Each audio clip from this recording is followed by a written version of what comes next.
Доброго дня, друзья, коллеги, трейдеры. Пятница, 13 января. Рад приветствовать всех на обзоре рынка криптовалют. Я решил сегодня порадовать и себя, и вас новым качеством звука. Поэтому напишите в комментариях ваши отзывы по поводу качества звукового сигнала. А также не стесняйтесь ставить лайки, потому что все видео я выпускаю исключительно для вас. Поэтому какой-то ваш фидбэк и комментарий, и отзыв, он приятен мне в том числе. Итак, сегодня пятница, завершение рабочей недели. Рынки на выходные уходят с маленькой волатильностью. Америка не торгуется, Чикагская товарная биржа, где торгуются деривативы, и на биткоин также в 2 часа ночи останавливается, поэтому традиционно рынок в выходные дни уходит с низкой волатильностью. Итак, давайте приступим к аналитике ежедневных инструментов, которые мы делаем. Значит, перед глазами находится индекс доллара. Значит, он находится в нисходящем тренде, его начало берет отметку на уровне 114,5 пунктов. Да, мы прошли большое движение бескоррекционное вниз. По многим индикаторам, таким как стохастик и индекс относительной силы, да, и чудесный осциллятор Билла-Вильямса показывает нам о том, что индекс доллара находится уже на большой перепроданности. Мы подходим к очередной поддержке на уровне 101,5 пунктов, и в данный момент времени мы видим, как развивается начальная стадия коррекционного движения. Значит, можно ожидать повышения индекса доллара по траектории отметок АБЦ. Чем выше зайдет индекс доллара, тем, безусловно, дальше он пойдет больше падать, снижаться.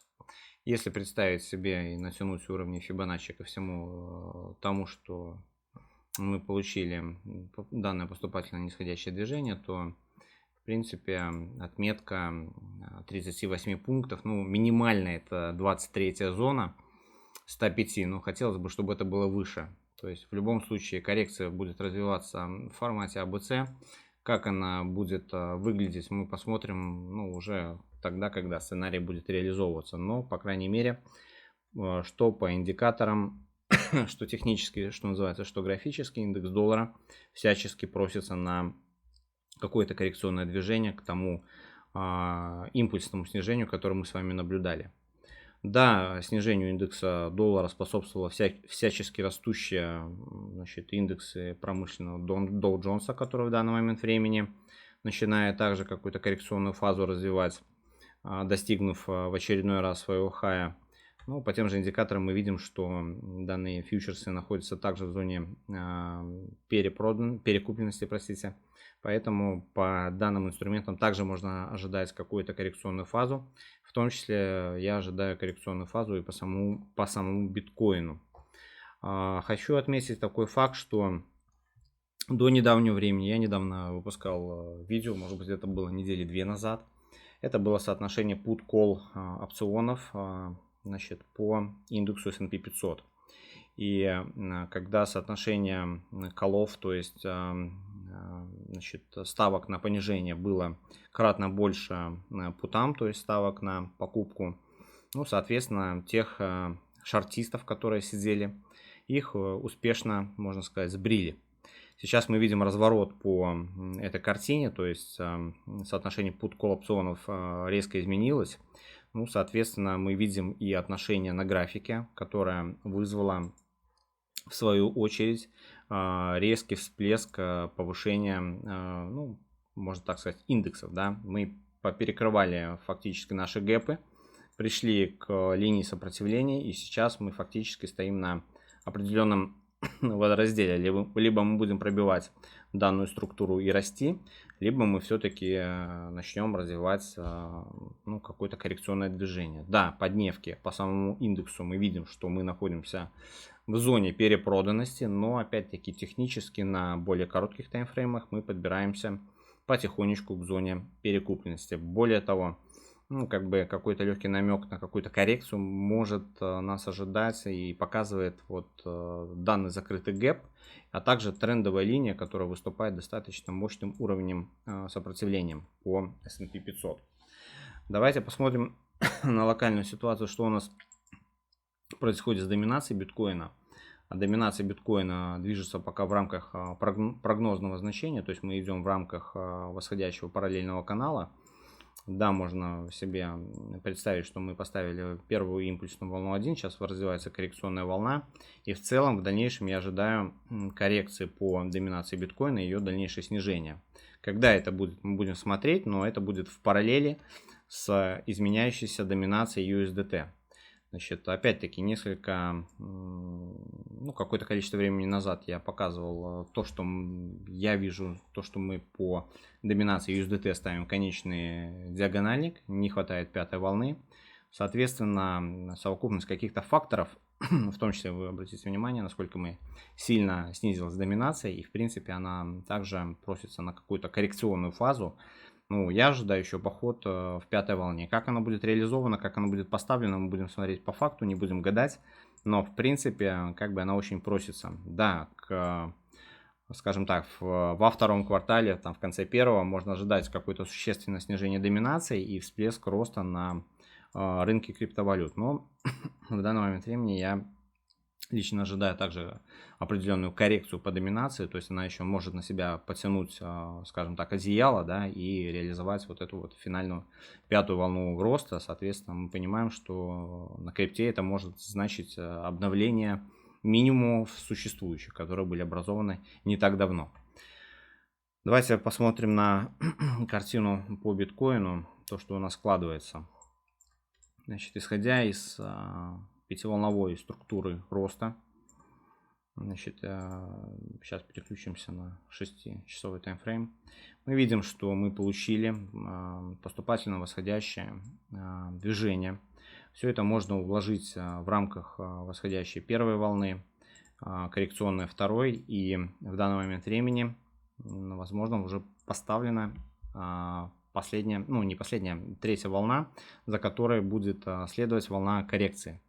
Опять-таки индикаторы, стохастик, зона перекупленности, как бы индикатор уже заворачивается, и мы видим на графике то, что у покупателей уже нет сил дальше выталкивать цену наверх по индексу относительной силы. Также видно очень большая перекупленность, поэтому в ближайшее время можно ожидать какое-то коррекционное движение. Да, оно может быть на следующей неделе произойдет. В выходные дни я не ожидаю каких-то там супер волатильных движений, но тем не менее лонгов в данной ситуации быть не может. Ну, если вы не купили, конечно, биткоин там по 16 тысяч, или 17 тысяч, неважно, если у вас есть какой-то ценовой запас хода, потому что развитие коррекционной волны может доходить в значение от 38, 50 уровень по FIBA, соответственно, это где-то отметки 18 тысяч 100 долларов, 17 тысяч 700, ну, куда-то в эту зону можно ожидать биткоин для того, чтобы разгрузить хотя бы эти индикаторы и для последующего роста в пятой волне.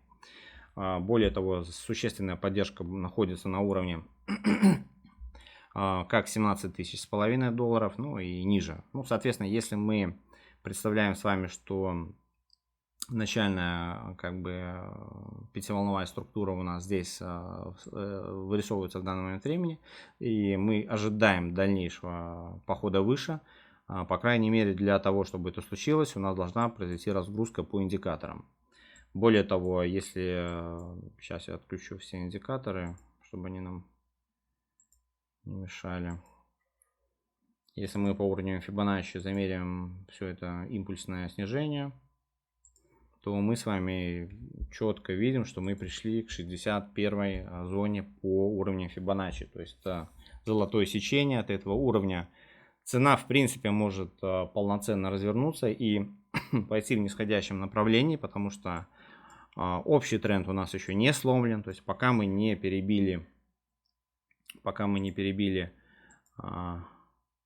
зону 21 300, 21 500, говорится о том, что глобально тренд у нас поменялся и мы начинаем тузымунить. Ну, Надо объективно смотреть на вещи, и надо понимать структуру рынка и те фазы роста, которые мы с вами имеем. То есть вполне себе от уровня 19200, то есть фактически от 61 уровня мы с вами можем получить дальнейшее поступательное снижение как в область 27 по FIBA, это область 14-13 тысяч, так и вплоть до 11 700 долларов. Да? То есть, в принципе, сказать, что у нас полноценно сейчас может еще идти четвертая волна, за которой будет следовать пятая волна снижения. Ну, это надо иметь в виду, это надо не забывать.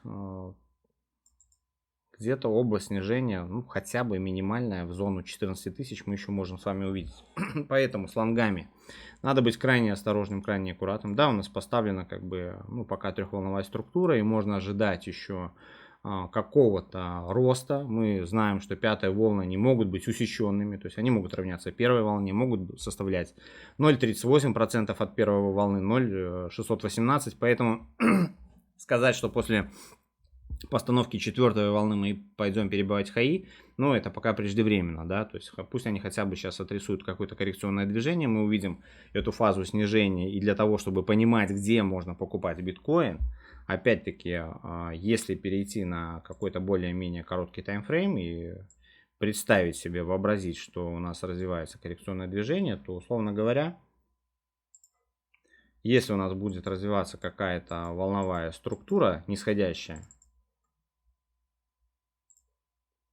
то, естественно, какие-то более-менее уверенные точки входа можно будет искать только в пробой нисходящей трендовой линии. Условно говоря, мы пробиваем даунтренд, делаем коррекцию на 61% и дальше формируем какую-то некую восходящую пятую волну.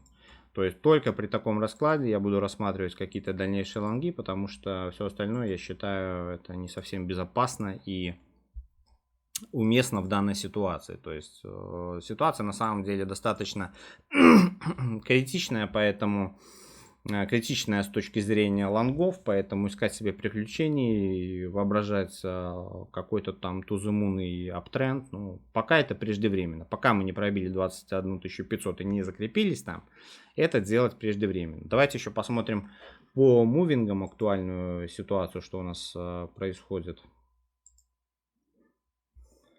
В принципе, пока мы находимся выше 20-й недельной скользящей средней, которая выступает у нас областью поддержки. Давайте сейчас еще FIBA применим к этому всему, чтобы понимать. FIBA на FIBA одну удалим.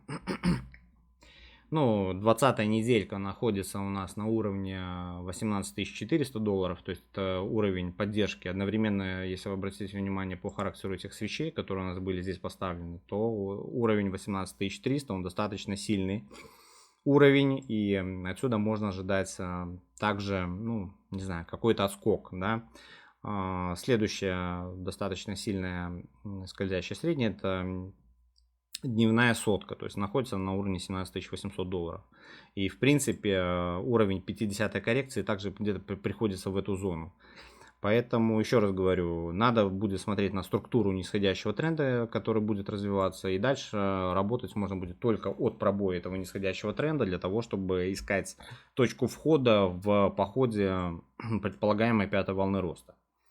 Ну, по ситуацию по биткоину, я думаю, объяснил. На выходных сильных резких движений, ну, лично я не жду. Как будет, так будет. Искать себе приключений не хочется и замораживаться на 2 дня в графиках. Поэтому, ну, будем смотреть. Скоро открывается американская торговая сессия. К тому времени, пока выйдет видео в YouTube, она уже откроется. В данный момент времени фьючерсы минусуют 0,8-0,9%. Индекс доллара, ну, рисует некий восходящий, попытку восходящего движения. Давайте посмотрим по эфиру. По эфиру, в принципе, локальная ситуация точно такая же. Абсолютно идентичная. Значит, искать какие-то точки входа с данного места совершенно не стоит. Локальное восходящее движение может быть скорректировано также на куда-нибудь в зону хотя бы 50% по уровню Фибоначчи для того, чтобы мечтать о походе наверх. Поэтому, опять-таки, локальный эфир выглядит лонгово даже по отношению к биткоину. Это можно увидеть на графике соотношения эфира к биткоину. Эфир выглядит достаточно сильно и интересно. Это видно на старших таймфреймах. Поэтому эфир при пробитии верхней линии горизонтального сопротивления может совершить достаточно импульсный проход наверх по отношению к самому биткоину.